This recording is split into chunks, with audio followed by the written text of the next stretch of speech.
la charge mentale des femmes et celle des hommes. Mieux la détecter pour prévenir le burn-out.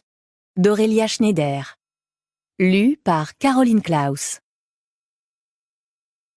En 1984, la sociologue française Monique Eco évoque le concept de charge mentale et développe dans son article « La gestion ordinaire de la vie en deux » la notion de deux univers, l'univers professionnel et l'univers domestique, qui coexistent et empiètent l'un sur l'autre. Elle définit la charge mentale comme le fait de devoir penser à un domaine alors qu'on se trouve physiquement dans l'autre. Ainsi, la charge mentale n'est ni un cumul, ni une simple addition de tâches. Ce n'est pas non plus vivre 2 journées en une seule. C'est le fait de coexister dans 2 mondes à la fois et pas seulement l'un après l'autre. On ne pourrait finalement pas s'affranchir complètement du pôle dans lequel on ne se trouve pas physiquement et qui continue d'occuper une partie de notre cerveau. C'est donc vivre en même temps 2 charges.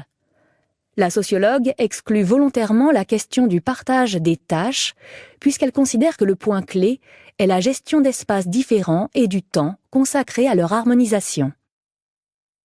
Pour schématiser les domaines de la charge mentale, on pourrait dire que c'est la gestion permanente de la dualité entre heures au travail et heures à la maison, ou investissement personnel, à laquelle on ajoute stress et pression du dirigeant responsable.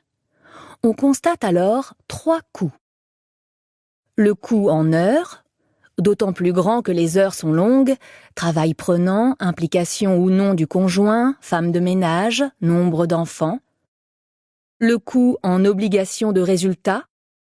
Il est d'autant plus prégnant que les enfants sont malades ou handicapés, qu'ils ont des mauvais résultats scolaires, que l'on doit faire très attention à l'argent. Le coût en efficacité a un effet multitasking. Il faut toujours être présent pour tout le monde, à différents degrés. Cela s'aggrave mécaniquement par l'augmentation des 2 autres coûts et aggrave à son tour le coût en heures. C'est en quelque sorte le catalyseur du cercle vicieux.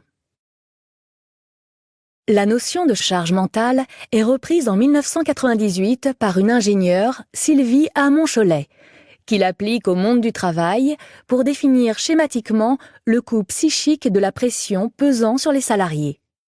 Ainsi, hommes et femmes sont concernés. La définition de Monique Eco s'en trouve aujourd'hui paradoxalement réduite et élargie, car elle est concentrée en un seul lieu, à condition qu'il y ait objectifs contradictoires, travail dans l'urgence, interruption, fragmentation et émiettement du travail. Tout cela a un coût d'ordre cognitif, concentration, mémoire, raisonnement, et psychique, responsabilité, estime de soi, peur. Sylvie Hamon-Cholet nous donne une autre vision de la charge mentale qui peut ne concerner qu'un seul domaine d'activité, en l'occurrence le domaine du travail.